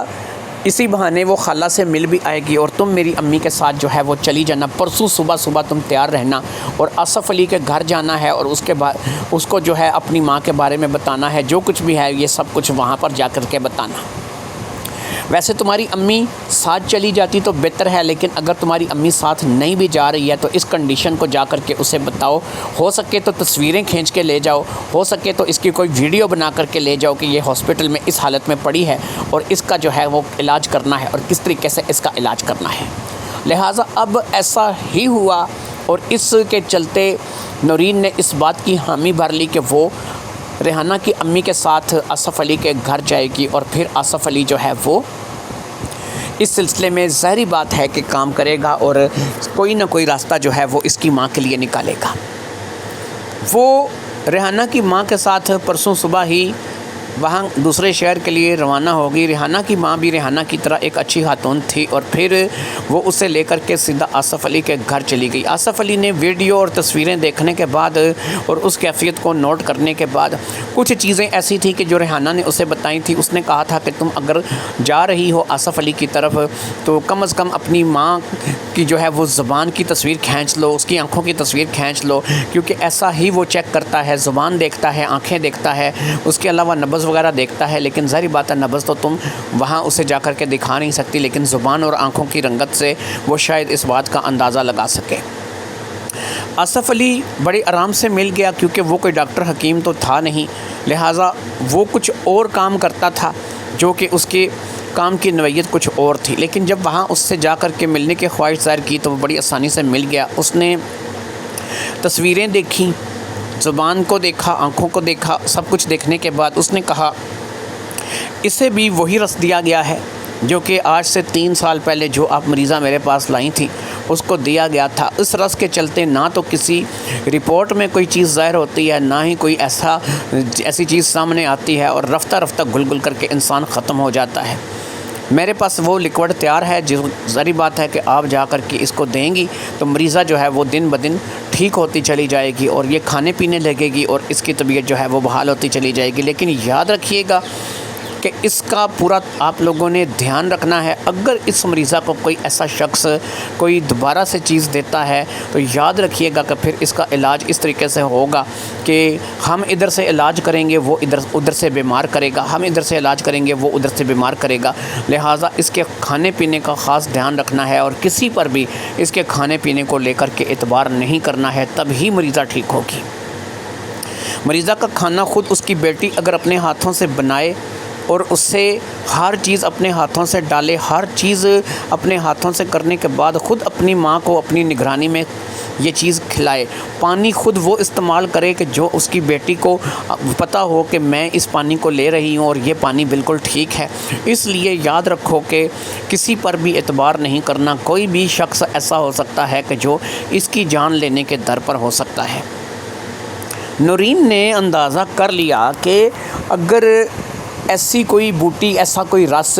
ماں کو دیا گیا ہے تو اس میں کون ہو سکتا ہے کہ جس نے ماں کو ایسا کوئی رس دیا گیا ہو۔ گھر میں نورین کے علاوہ 2 افراد تھے کہ جن کے ساتھ نورین کا واسطہ تھا، ایک بشیرہ تھی اور ایک ظاہری بات ہے کہ اکبر علی تھا جو کہ اس کا سوتیلا باپ تھا، لیکن دونوں ہی ظاہری بات ہے کہ ایسے لوگ تھے کہ جن کے بارے میں نہیں کہا جا سکتا تھا کہ انہوں نے کوئی ایسا رس، کوئی جڑی بوٹی جو ہے وہ صابرہ کو دی ہوگی۔ پتہ نہیں کون تھا کون نہیں تھا، لیکن بہرحال اب احتیاط ضروری تھی۔ آصف علی نے وہ لکوڈ جو کہ توڑ کے طور پر استعمال ہونا تھا وہ دے دیا تھا، اور نورین ریحانہ کی ماں کے ساتھ اس لکوڈ کو لے کر کے واپس آ گئی تھی۔ ہاسپٹل میں آ کر کے چند قطرے جو ہے وہ اس کے منہ میں ٹپکا دیے گئے تھے، اور واقعی 2 سے 3 دن اسی طریقے سے وہ چند قطرے دینے کے بعد اس کی نہ صرف کہ چہرے کی رنگت واپس لوٹ آئی تھی بلکہ وہ کافی حد تک بہتر ہو گئی تھی۔ اس بات کے چلتے اب اس لکوڈ کو نورین نے اپنے پاس سنبھال کر کے رکھ لیا تھا اور اپنی ماں کو ہاسپٹل سے ڈسچارج کروا کر کے گھر لے آئی تھی۔ اکبر علی بھی خوش تھا کہ اس کی بیوی گھر واپس آ گئی ہے۔ بشیرہ بھی اس بات کو لے کر کے خوش تھی کہ چلو صابرہ کافی بہتر ہو گئی ہے۔ چلنا پھرنا تو اب بھی اس کے بس میں نہیں تھا، وہ بیچاری جو ہے وہ اسی طریقے سے گھسیٹ گھساٹ کر ہی اسے لایا جاتا تھا، لیکن بہرحال وہ کافی بہتر ضرور ہوئی تھی۔ اور پھر اسی چیز کے چلتے، اسی لکوڈ کے چلتے نورین نے اپنی نگرانی میں نہ صرف کہ اس کے کھانے پینے کو خود بنانا شروع کر دیا، وہ نہ تو بشیرہ پر اعتبار کرتی تھی نہ ہی اکبر علی پر اعتبار کرتی تھی۔ کوئی چیز بھی اکبر علی کی لائی ہوئی یا بشیرہ کی پکائی ہوئی وہ اپنی ماں کو نہیں دیتی تھی۔ وہ اپنی ماں کے پاس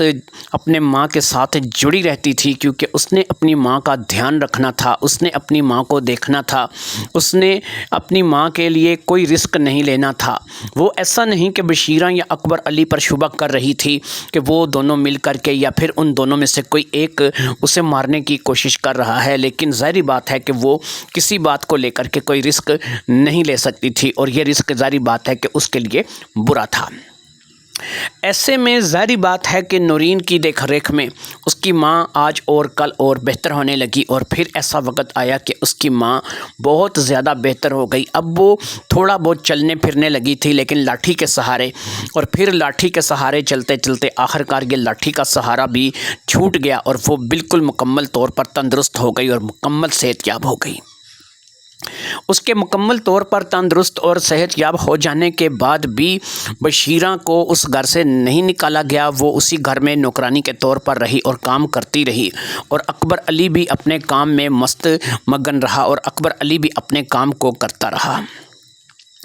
اکبر علی اب بھی نورین کے ساتھ وہی حرکتیں کرتا تھا جو کہ وہ پہلے دن سے کرتا چلا آ رہا تھا، لیکن نورین اسے باپ کی محبت ہی سمجھتی تھی، اور یہی سمجھتی تھی کہ ایک باپ ہے جو کہ اپنی بیٹی سے والہانہ محبت کرتا ہے، خاص طور پر ایک ایسا باپ کہ جس سے ابھی تک بیوی اور بچوں کا پیار نصیب نہیں ہوا تھا، جس نے دوسری شادی کی تھی۔ بہرحال صابرہ بی بی کو جب سے وہ بیماری سے واپس ٹھیک ہوئی تھی، ایک چیز اس نے اپنے ذہن سے نکال دی تھی، اور وہ تھا وہم، اور وہ وہی وہم تھا کہ جو اسے اکبر کو لے کر کے اور نورین کو لے کر کے تھا، کہ وہ اس بات کے لیے جو ہے وہ شک میں مبتلا تھی کہ اکبر کا پیار شاید نورین کے لیے کوئی اور رنگ رکھتا ہے، لیکن ظاہری بات ہے کہ اب وہ اس وہم سے نکل آئی تھی، کیونکہ اس نے دیکھ لیا تھا کہ اکبر بھی اپنی حدود کو سمجھتا ہے، اس نے آج تک اپنی حد کو پار نہیں کیا، بس وہ ایسا ہے کہ کچھ کام ایسے تھے کہ جن سے ضرور صابرہ اعتراض کرتی تھی، لیکن اب صابرہ نے بھی اس بات پہ سمجھوتا کر لیا تھا کہ وہ جو بھی کرتا ہے باپ ہونے کے ناطے ہی کرتا ہے۔ یعنی وہ نورین کو اس عمر میں بھی کبھی کبھی اپنی گود میں بٹھا لیتا تھا، وہ نورین کو جو ہے وہ پیار کر لیتا تھا، حق کر لیتا تھا، اس کے ماتھے کو چوم لیتا تھا، اس کی گال کو چوم لیتا تھا، لیکن یہ چیزیں جو ہیں ایک باپ اپنی بیٹی سے کر سکتا ہے، لیکن سگی بیٹی ہوتی تو شاید صابرہ کے ذہن میں یہ باتیں نہ پیدا ہوتی، لیکن ایک سوتیلی بیٹی کے لیے ظاہری بات ہے کہ صابرہ کے ذہن میں یہ باتیں پیدا ہو رہی تھیں، لیکن یہ بات کوئی ایسی معیوب نہیں تھی۔ اب اس بیماری سے اٹھنے کے بعد اس نے اس چیز کو محسوس کر لیا تھا کہ اکبر اگر نہ ہوتا تو ظاہری بات ہے کہ ہاسپٹل کے اتنے بل خرچے اخراجات کون ادا کرتا، اور ظاہری بات ہے کہ کون اس کے علاج پر اتنی توجہ دیتا۔ نورین والے لکوڈ والی کہانی اور بشیرہ بی بی نے جو اس کے ساتھ جا کر کے جو کچھ بھی کیا تھا، یہ چیزیں بھی صابرہ کو پتہ چل چکی تھیں۔ صابرہ کو یہ بھی پتہ تھا کہ وہ اسی لکوڈ سے ٹھیک ہوئی ہے، لیکن صابرہ کو یہ نہیں پتہ تھا کہ اس سے بیماری کیا تھی، اس سے کیا ہوا تھا، اور وہ لکوڈ جو آصف علی سے لایا گیا ہے وہ اسی سے ٹھیک ہوئی ہے، کیونکہ نورین نے صابرہ کو یہ بتایا ہی نہیں تھا کہ اس سے کوئی ایسی جڑی بوٹی، کوئی ایسا رس دیا گیا ہے کہ جس کے چلتے اس کی ایسی حالت ہوئی تھی۔ پھر یہ ہے کہ ظاہری بات ہے کہ دونوں ہی اب اپنی اپنی جگہ مطمئن ہو چکی تھی۔ نورین کو اب تک یہ سمجھ نہیں آ رہی تھی کہ کون ہو سکتا ہے کہ جو اس کی ماں کو مارنے کی کوشش کرے یا پھر اس کی ماں کی جان لینے کے در پر ہو۔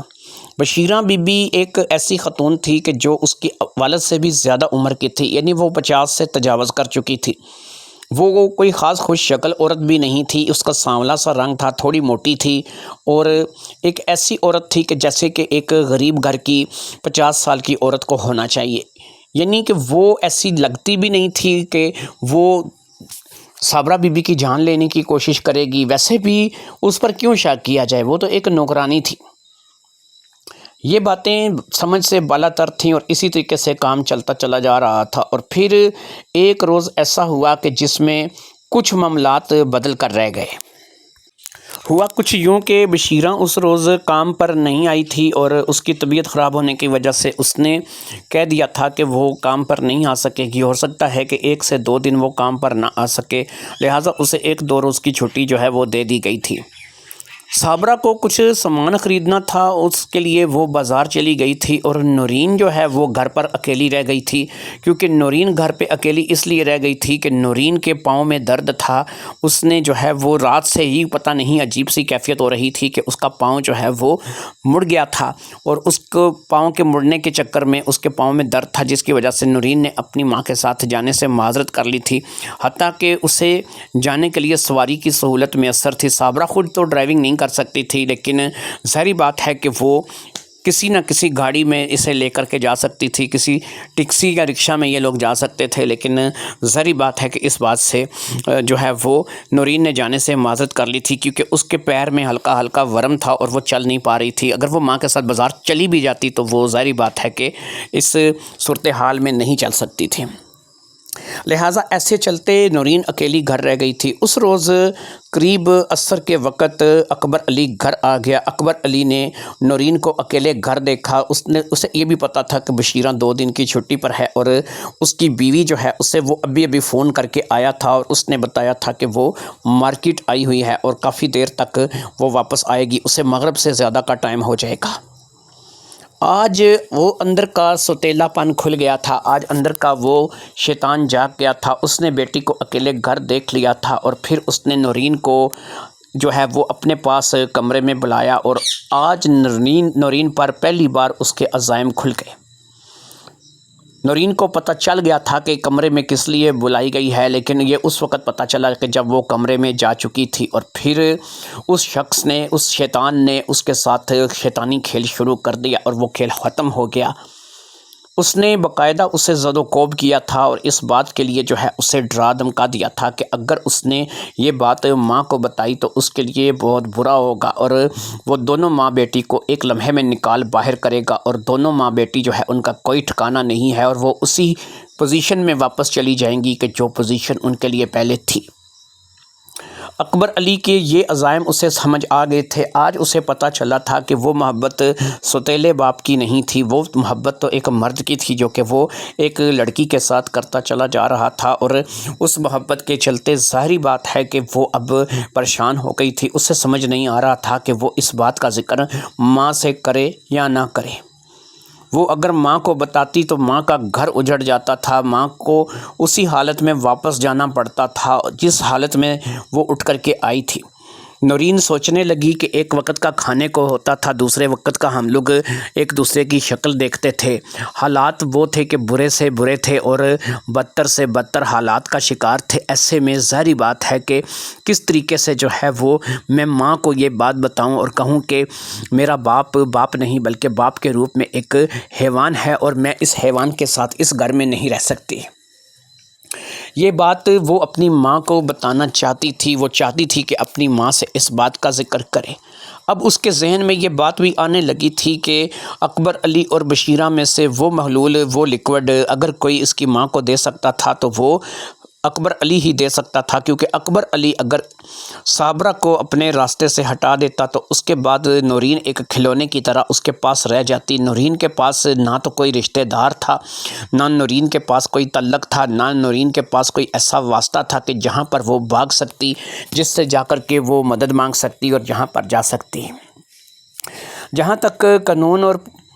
کا تعلق تھا، پولیس کا تعلق تھا، تو اکبر علی اب اس حیثیت میں تھا کہ وہ آسانی سے اپنی بیٹی کو ہر بات پہ جھوٹا ثابت کر سکتا تھا اور وہ جو چاہتا کر سکتا تھا، کیونکہ اس وقت اس کے پاس دولت روپیہ پیسہ تھا، اور جہاں پر دولت روپیہ پیسہ چلتا ہے وہاں پر انصاف مر جاتا ہے، وہاں پر وہ کچھ ہو جاتا ہے کہ جو نہیں ہونا چاہیے۔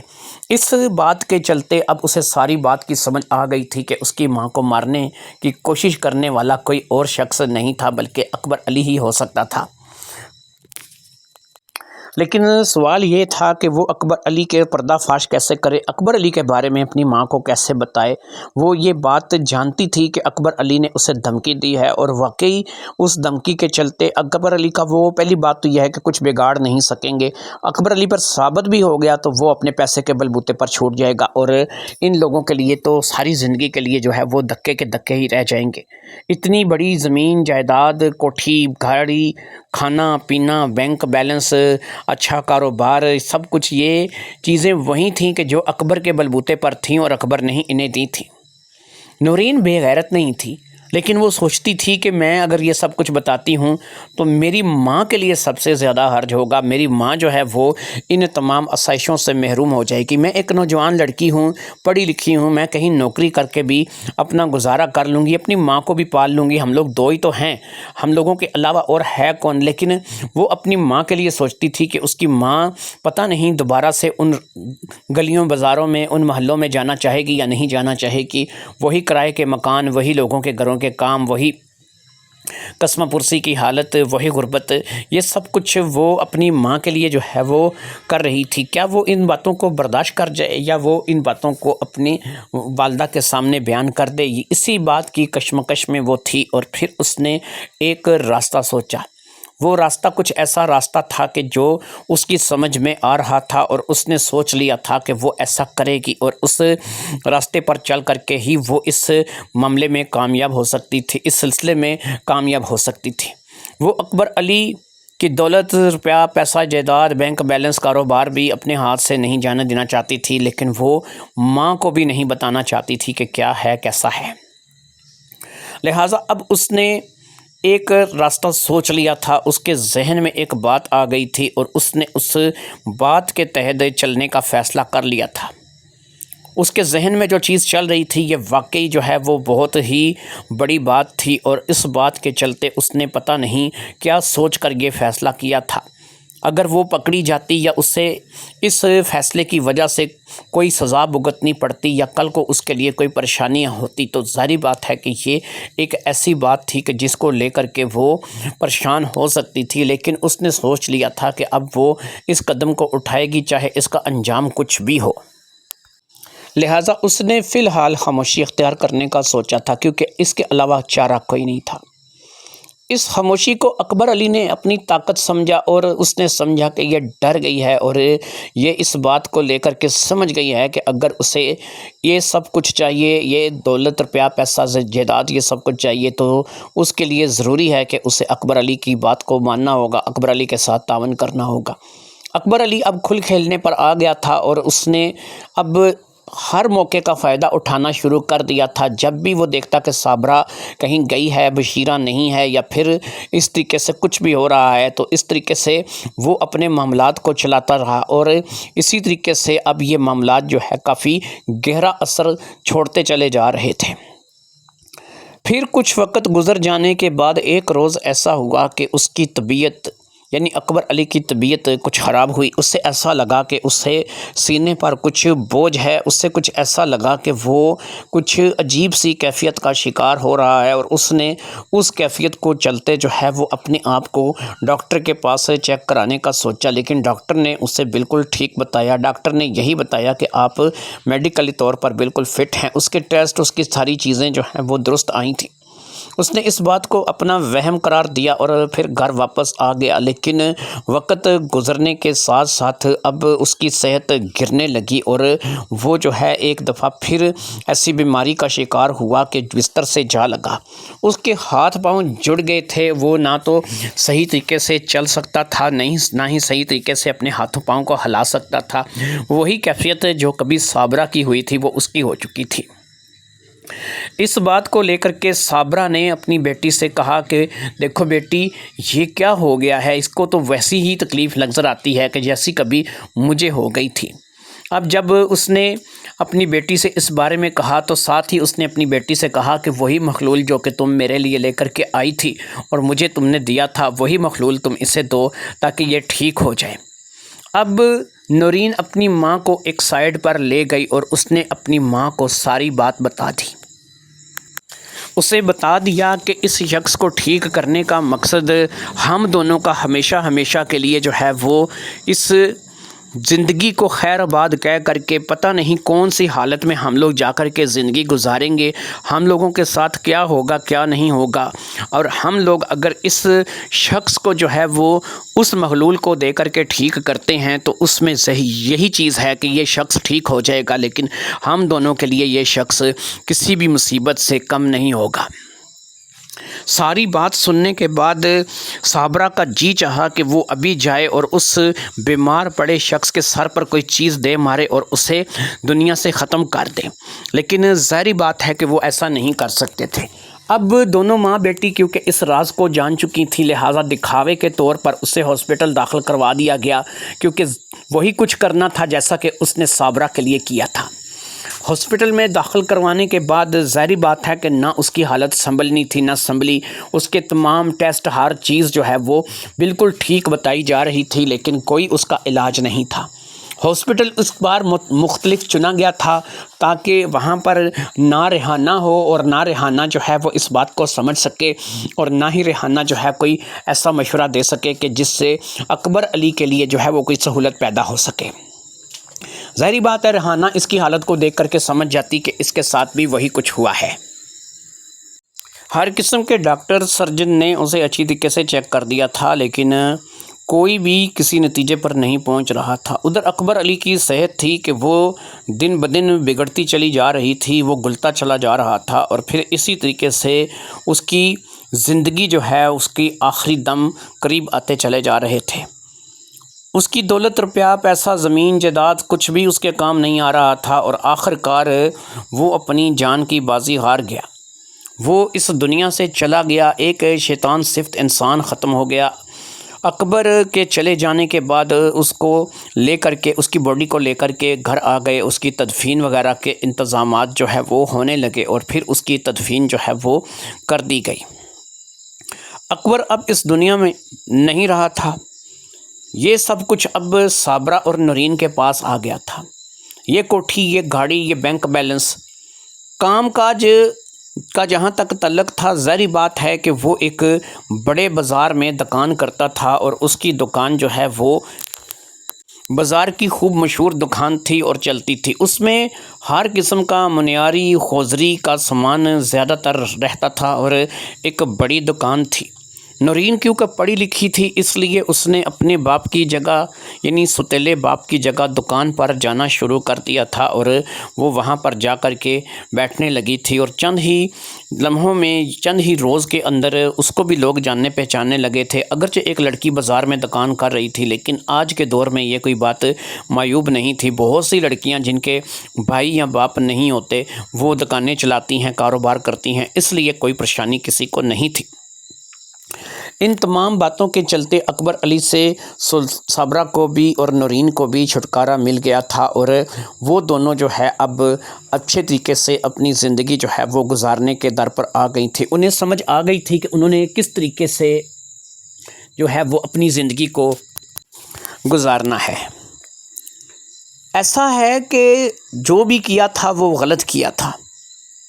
اب نورین نے کیا کیا تھا کہ جب نورین آصف علی کے پاس اپنی ماں کا علاج لینے کے لیے ریحانہ کی ماں کے ساتھ گئی تھی، تو وہاں پر آصف علی نے وہ محلول کی بوتل دکھائی تھی کہ جس میں وہ محلول تھا، اور وہ بوتلیں کچھ کم نہیں تھیں، وہ کم سے کم کوئی 15 سے 20 بوتلیں تھیں جو کہ ایک الماری میں لگی ہوئی تھی، اور ان کے اوپر باقاعدہ جو ہے ریڈ پٹی لگائی گئی تھی، اور اس ریڈ پٹی کے چلتے وہاں پر باقاعدہ اس چیز کو لکھا گیا تھا کہ یہ وہی محلول ہے کہ جو تمہاری ماں کو دیا گیا ہوگا، جس کی وجہ سے تمہاری ماں کی یہ حالت ہوئی ہے۔ آصف علی سے یہ نورین نے اس وقت بھی پوچھا تھا کہ یہ محلول جو ہے اس سے لینے کے لیے یہ شخص اکبر کی تصویر دکھا کر کے اور پھر بشیرہ کی تصویر دکھا کر کے کہ ان دونوں میں سے تو کوئی نہیں آیا کہ جس نے تم سے یہ محلول لیا ہو، تو اس نے کہا کہ میں اس محلول کو فروخت نہیں کرتا، لیکن اس محلول کا تجربہ میں نے کب کیا تھا کہ ایک کتاب تھی جو کہ آیوروید کے متعلق تھی، اور میں نے اس سے جو ہے وہ ایک بازار سے خریدا تھا۔ اس کتاب کے چلتے میں نے جو ہے اس محلول کو پڑھا تھا، اور پھر یہ کچھ جڑی بوٹیوں کو ملا کر کے ایک بنایا ہوا رس تھا جو کہ انسان کو اندر ہی اندر ختم کرتا ہے، لیکن اس کی حقیقت پتہ نہیں چلتی۔ اس نے آصف علی سے یہ معلومات لی تھی، اور آج جب اس نے یہ بات سوچی تھی کہ اکبر جیسے شیطان کو دنیا میں رہنے کا حق نہیں ہے، اس نے اس بات کا فیصلہ کیا تھا کہ وہ اس محلول کو حاصل کرے گی، اور اس محلول کو حاصل کرنے کے بعد وہ اس سے فائدہ حاصل کرے گی۔ یہی کچھ اس نے کیا۔ اس نے آصف علی کے پاس ایک دفعہ پھر گئی۔ آصف علی نے اس سے پوچھا کہ تم میرے پاس دوبارہ آئی ہو، کیا ہوا؟ اس نے کہا کہ آپ نے میری والدہ کے ٹھیک ہونے کے لیے جو لکوڈ دیا تھا، وہ لکوڈ بہت زیادہ جو ہے وہ اب کم پڑ چکا ہے۔ میری والدہ کی حالت بہت بہتر ہے، لیکن ابھی بھی وہ پوری طور پر ٹھیک نہیں ہے۔ آصف نے کہا کہ جتنا لکوڈ میں نے دیا تھا ویسے اس میں تمہاری والدہ کی طبیعت کو بالکل ٹھیک ہو جانا چاہیے تھا، لیکن اگر ابھی بھی تمہاری والدہ ٹھیک نہیں ہے تو میں کچھ جو ہے مزید تمہیں دے دیتا ہوں، لیکن یاد رکھے کہ اس کے بعد یہ آخری بار دے رہا ہوں اور نہیں ملے گا، کیونکہ یہ ایک مہنگی چیز ہے، اور اس سے صرف فی سبیل اللہ اس لیے دیتا ہوں کہ کسی کا بھلا ہو جائے۔ لہٰذا اس نے ایک 100 گرام کی شیشی جس پہ قاعدہ ڈراپر لگا ہوا تھا کہ جس میں سے قطروں کے ذریعے سے وہ دوائی دینی تھی، وہ ڈال کے دی تھی۔ اس نے کہا کہ بس یہ لے جاؤ، اور اس سے امید ہے کہ رہتی کسر بھی دور ہو جائے گی، اور تمہاری والدہ جو ہے وہ اب چلنے پھرنے لگے گی اور بالکل ٹھیک ٹھاک ہو جائے گی۔ جب وہ 100 گرام کی شیشی لینے کے لیے گھر کے اندر گیا تھا، اس وقت اس کی لیبارٹری سے، اس الماری سے جس کے بارے میں اس نے بتایا تھا کہ یہ وہ دوائی ہے کہ جو تمہاری ماں کو دے کر کے جس کے ذریعے سے اسے بیمار کیا گیا ہے، اس نے ایک بوتل نکال کر کے فٹافٹ سے اپنے بیگ میں ڈال لی تھی، اور یہ کوئی 500 ml کی ایک بوتل تھی جو کہ اس کے بیگ میں بڑی آسانی سے آ گئی تھی۔ پھر یہ وہاں سے جب واپس آئی تو اس کے بیگ میں وہ بوتل بھی موجود تھی۔ ماں کی لکوڈ کو لینے کا یا ماں کی بیماری کے توڑ کر لینے کا تو بہانہ تھا، یہ تو گئی ہی اس چیز کو لینے کے لیے تھی۔ اسے پتہ تھا کہ وہ لیبارٹری میں کہاں پر پڑی ہے۔ جب یہ ریحانہ کی ماں کے ساتھ گئی تھی تو اس نے باقاعدہ اس سے بتایا تھا کہ یہ وہ چیز ہے کہ جسے دے کر کے تمہاری ماں کو بیمار کیا گیا ہے۔ اب یہ اسے لے کر کے گھر آ گئی تھی، اور گھر آ کر کے اس نے اب آئے دن کسی نہ کسی چیز میں، کبھی پانی میں، کبھی سالن میں، کبھی کسی چیز میں، کبھی کسی چیز میں، کبھی شربت میں، کبھی کسی ڈرنک میں ملا کر کے یہ چیز اکبر علی کو دینی شروع کر دی تھی۔ اور پھر اس کا نتیجہ جب سامنے آنا شروع ہوا تو اکبر علی جو ہے وہ بیمار پڑنے لگا، اور اس کی بھی وہی کیفیت ہو گئی جو کہ کبھی صابرہ کی کیفیت تھی۔ انہوں نے بھی دکھاوے کے لیے اسے ہاسپٹل میں داخل کروا دیا، اور اس وقت اس نے اپنی ماں کو ساری حقیقت بھی بتا دی، اور اسے بتا دیا کہ میرا باپ جو ہے وہ باپ کے لانے کے لائق نہیں ہے، میں تو اس کی بیٹی بنی تھی لیکن یہ میرا باپ نہیں بنا۔ لہٰذا اسی بات کے چلتے وہ محلول اس حد تک دیا جا چکا تھا کہ اس محلول میں سے ابھی وہ 500 ml کی شیشی میں سے 200 ml بھی نہیں دیا گیا تھا کہ وہ اپنی جان کی بازی ہار گیا تھا، یعنی کہ اب وہ اس دنیا میں نہیں رہا تھا۔ 300 ml ابھی باقی تھا، اور وہ 300 ml ظاہری بات ہے کہ نورین نے سنبھال کر کے رکھ دیا تھا، اس سے ایسی جگہ چھپا دیا تھا کہ جس کے بارے میں صرف نورین جانتی تھی۔ نورین نے اپنی ماں کو بھی نہیں بتایا تھا کہ اس نے کس محلول کے ذریعے سے یا کس ذریعے سے اس کے باپ کو بیمار کیا ہے۔ اگرچہ صابرہ نے اس بارے میں پوچھا تھا، لیکن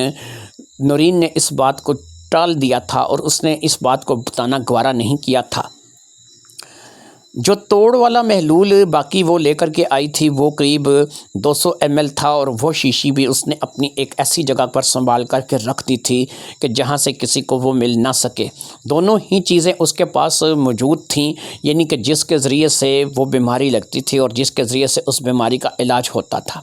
وہ چاہتی تو اس کا علاج کر سکتی تھی، وہ 200 ml اسے دے کر کے اسے ٹھیک کر سکتی تھی اور وہ دوبارہ سے اپنے آپ میں واپس آ جاتا، اپنی جان صحت میں واپس آ جاتا، لیکن اسے پتہ تھا کہ وہ ایک سانپ کو دودھ پلائے گی اور وہ اسے ڈسے گا ہی ڈسے گا۔ بیٹی ایک بڑی ہی نعمت ہوتی ہے، اللہ کی بہت بڑی رحمت ہوتی ہے۔ بیٹی چاہے سوتیلی ہو یا سگی ہو، وہ بیٹی ہی ہوتی ہے۔ ایسے میں کچھ لوگ جن کے ذہن میں گندگی ہوتی ہے، جن کے اندر درندہ صفتگی ہوتی ہے، وہ اپنی ہی بیٹیوں پر، اپنی ہی بہنوں پر اور پتہ نہیں کن کن رشتوں کو پامال کرنے کے لیے ان پر نظر جما کر کے بیٹھ جاتے ہیں۔ نورین کے مطابق ایسے لوگوں کو دنیا میں رہنے کا حق نہیں تھا۔ وہ جتنی بار بھی اس بات کے لیے آمادہ ہوئی تھی، اسے پتہ تھا کہ وہ مجبور ہے، فی الحال وہ مجبوری کے تحت ان باتوں کے لیے آمادہ ہو رہی ہے۔ پھر اس نے سچے دل سے اس بات کے لیے توبہ کی تھی اور اس نے اپنے آپ کو ہمیشہ کے لیے اس بات کے لیے وقف کر دیا تھا کہ وہ توبہ کرتی رہے گی، کیونکہ اس نے بہرحال جو کچھ کیا تھا وہ توبہ کرنے کے لائق ہی تھا۔ اسے نہیں حق تھا کہ وہ کسی کے لیے جو ہے وہ اس قدر گہرا فیصلہ کرے یا اس قدر بڑا قدم اٹھائے، لیکن عزت سے زیادہ جان کی قیمت نہیں ہوتی۔ عزت عزت ہی ہوتی ہے اور عزت جان سے بھی زیادہ عزیز ہوتی ہے۔ یہی چیز سوچ کر کے اس نے اتنا بڑا قدم اٹھایا تھا، یہی سوچ کر کے اس نے اتنا بڑا فیصلہ کیا تھا اور یہی چیز سوچ کر کے اس نے اپنی زندگی کو اس طرف ڈھال دیا تھا۔ وہ دکان پر جانے لگی تھی، اس نے اکبر علی کے کاروبار کو سنبھال لیا تھا، منہاری حوضری کا سارا کام تھا، اسے سمجھنے میں سوچنے میں وقت نہیں لگا تھا۔ 2 لڑکے باقاعدہ وہاں پر پہلے سے کام پر رکھے ہوئے تھے، جو کہ اب اسے باجی کہتے تھے اور اسی کی نگرانی میں جو ہے وہ دکان کی دیکھ ریکھ چلتی تھی۔ دکان کا سارا حساب یہ اکبر علی سے بھی زیادہ بہتر رکھ لیتی تھی۔ کاروبار تھا کہ اچھے طریقے سے چل رہا تھا، کب مال منگوانا ہے، کہاں سے منگوانا ہے، سب کچھ اسے سمجھ آ چکی تھی اور یہ اچھے طریقے سے چل رہی تھی۔ کوٹھی اپنے پاس تھی، گاڑی اپنے پاس تھی، ماں خوش تھی اور پھر بشیرہ کو بھی انہوں نے گھر میں رکھا ہوا تھا، کیونکہ اگر ماں گھر میں اکیلی ہے تو کم از کم بشیرہ اس کے پاس ہوگی جو کہ اس کی مدد کرے گی اور کام کاج میں اس کا ہاتھ بٹائے گی۔ اسی طریقے سے زندگی اچھی ڈگر پر چل نکلی تھی، زندگی تھی خوشحال ہو گئی تھی، اور ایک شیطان تھا جو کہ ہمیشہ ہمیشہ کے لیے واصل جہنم ہو چکا تھا، جس نے ہمیشہ ہمیشہ کے لیے ان لوگوں کا پیچھا چھوڑ دیا تھا، یا یوں کہیں کہ نورین نے اس سے پیچھا چھوڑا لیا تھا۔ دوستو، امید کرتے ہیں کہ آپ کو یہ کہانی پسند آئی ہوگی اور اس کہانی کے لیے آپ اچھا فیڈ بیک دیں گے۔ فیملی جگ بیتی کہانیاں اگر آپ سننا چاہتے ہیں، آپ ہمارے چینل کو سبسکرائب کر کے ویڈیو کو لائک کریں۔ بہت سے واقعات، بہت سے قصے کہانیاں ابھی باقی ہیں، سینکڑوں ہو چکے ہیں، ہزاروں باقی ہیں۔ انشاءاللہ تعالیٰ آپ کو اسی طریقے سے مزے کی کہانیاں سناتے رہیں گے۔ یہ کہانیاں میری اپنی ذاتی کریشن ہے، میں جو سوچتا ہوں وہ بول دیتا ہوں، بس ایسا ہے۔ کچھ لوگوں کو یہ ہوتا ہے کہ بھائی جان آپ کہانی سناتے ہوئے کچھ چیزوں کو دہراتے ہیں۔ بھائی ایک چیز سمپل ہے، اگر کوئی ناول ڈائجسٹ یا کوئی کتاب آپ نے پڑھنی ہے نا تو اس میں ایک ترتیب سے کوئی چیز لکھی ہوتی ہے، لیکن جب انسان اندر سے بول رہا ہوتا ہے، وہ اپنی اس کی من کی آواز ہوتی ہے، وہ خود اسی وقت کریٹ کر رہا ہوتا ہے وہ اس چیز کو۔ میں اسی وقت کریٹ کرتا ہوں، ایک کہانی یا ایک گھنٹے سے اوپر کی ہے یا کہانی 1 گھنٹے کی ہے، وہ اسی وقت کریٹ ہوتی ہے۔ موقع پہ جو ہے وہ اس کو بڑھائے چلا جاتا ہوں، جیسے جیسے بولتا چلا جاتا ہوں، ساتھ ساتھ اللہ تعالیٰ کے فضل و کرم سے وہ دماغ میں الہامی طور پر آگے لفظ آتے جاتے ہیں، آگے باتیں آتی جاتی ہیں، ان کو بڑھاتے چلا جاتا ہوں۔ تو کیونکہ میرا جو طریقہ کار ہے وہ ایسا ہے کہ یہ سب کچھ میری اپنی ذاتی کریشن ہے، میرا اپنا خیال ہے، تو اس لیے اس میں اگر کوئی چیز کبھی کبھار دوہری ہو جاتی ہے، ڈبل آ جاتی ہے، اور وہ بھی دوہری ڈبل نہیں ہوتی، یہ ہوتا ہے کہ واضح کیا جاتا ہے، سمجھایا جاتا ہے کہ یار اس طریقے سے یہ چیز ہو رہی ہے۔ تو یہ کہانی جس کا نام میں نے قدرت رکھا ہے کہ کوئی دیکھیں، قدرت اس لیے رکھا ہے، آپ سوچیں گے کہ یہ نام اس نے کیوں رکھا ہے، تو نام کے متعلق سے بھی تھوڑی سی آج آپ کو میں آگاہی دے دیتا ہوں۔ کہ دیکھو قدرت تھی کہ کوئی کسی کو مارنے کے لیے اس گڑھا کھودا تھا، کسی نے کوشش کی تھی کہ یہ شخص دنیا میں نہ رہے، صابرہ کے لیے وہ گڑھا کھودا گیا تھا، صابرہ بیچاری تو بچ گئی اور جس نے وہ گڑھا کھودا وہ خود اس گڑھے میں جا گرا۔ تو یہی چیز ہے کہ انسان سوچتا کچھ ہے ہوتا کچھ ہے، اور وہی ہوتا ہے جو اللہ تعالیٰ کی ذات کو منظور ہوتا ہے۔ امید کرتے ہیں کہ آپ کو یہ کہانی پسند آئی ہوگی۔ باقی فضا وائس کارنر اور نایاب سٹوری کارنر کے نام سے ہمارے چینل ہیں دو، اور اب صبا وائس کے نام سے میں ایک چینل بنانے جا رہا ہوں۔ انشاءاللہ تعالیٰ بہت جلد صبا وائس کے نام سے ایک چینل آئے گا جو کہ آپ کو ملے گا، اور اس پہ میری سسٹر ہیں چھوٹی کہ جنہوں نے خود ماشاءاللہ یہ آپ کو بتاتے چلیں کہ یہ ہمارے ہاں اللہ تعالیٰ کی طرف سے قدرتی طور پہ جو ہے نا ہمارے اندر ایک صلاحیت ہے، یہ اللہ نے دی ہے۔ تو میری جو سسٹر ہیں وہ کہانیاں کریٹ کریں گی اپنے دماغ سے، انہوں نے بہت سی کہانیاں جو ہیں وہ سوچ رکھی ہیں، بنا رکھی ہیں، تو انشاءاللہ تعالیٰ انہیں بھی سپورٹ کیجیے گا۔ صبا وائس کے نام سے ان کا چینل آئے گا، صبا وائس کارنر، تو ان کو بھی سپورٹ کیجیے گا، دیکھیے گا۔ ان کا انداز اپنا الگ ہوگا کہانی سنانے کا، میرا اپنا الگ انداز ہے، وہ پھر کہانی آپ کو سنائیں گی۔ خاندانی، گھریلو، جگ بیتی، معاشرتی، یہ ہمارے ٹاپک ہیں۔ یاد رکھیے ہمارے ٹاپک میں وہ چیز نہیں ہے جیسا کہ آپ لوگوں کو جو ہے وہ ایک تھرڈ کلاس قسم کی چیز دی جاتی ہے، اور وہ جو ہے نہ تو فیملیز میں بیٹھ کے نہ پڑھنے نہ سننے کے قابل ہوتی ہیں۔ یہاں پر اگر ہمارے کہانی میں کوئی چلتے کوئی ایسا منظر، کوئی ایسی بات آ بھی جاتی ہے تو اسے اس طریقے سے ڈکے چھپے الفاظ میں بیان کر دیا جاتا ہے کہ آپ لوگ جو ہے وہ فیملی میں بیٹھ کر بھی شرمندہ نہ ہوں، آپ کو پتہ چلے کہ یہ باقاعدہ طور پر جو ہے وہ ایک ڈکے چھپے الفاظ میں یہ بات بیان کی گئی ہے، اور اس میں کوئی واضح کوئی کسی چیز کو نہیں کیا جاتا۔ یہی کہانی کی خوبصورتی ہے، آپ کہانی کو جو ہے وہ اس طریقے سے بھی سنا سکتے ہیں۔ باقی یہ ہے کہ انسان کا اگر اپنا ذہن ہو کہ وہ اچھی بات کرنا چاہتا ہے تو وہ بری بات کو بھی اچھے نظریے سے پیش کر سکتا ہے، بس اسے طریقہ آنا چاہیے۔ امید کرتے ہیں کہ آپ کو ہماری کہانیاں پسند آئیں گی۔ اللہ پاک آپ پہ رحمت کرے، اللہ کی رحمت فضل و کرم میں آپ رہیں۔ میرے لیے دعا کریں، اپنے لیے دعا کریں، میرے بچوں کے لیے دعا کریں، اپنے بچوں کے لیے دعا کریں۔ اللہ تعالیٰ آپ کو خوش و خرم رکھے۔ آج کی اس کہانی سے اجازت دیجیے، انشاءاللہ تعالیٰ اگلی کہانی میں ملاقات ہوگی۔ اللہ حافظ۔ السلام علیکم ورحمۃ اللہ وبرکاتہ۔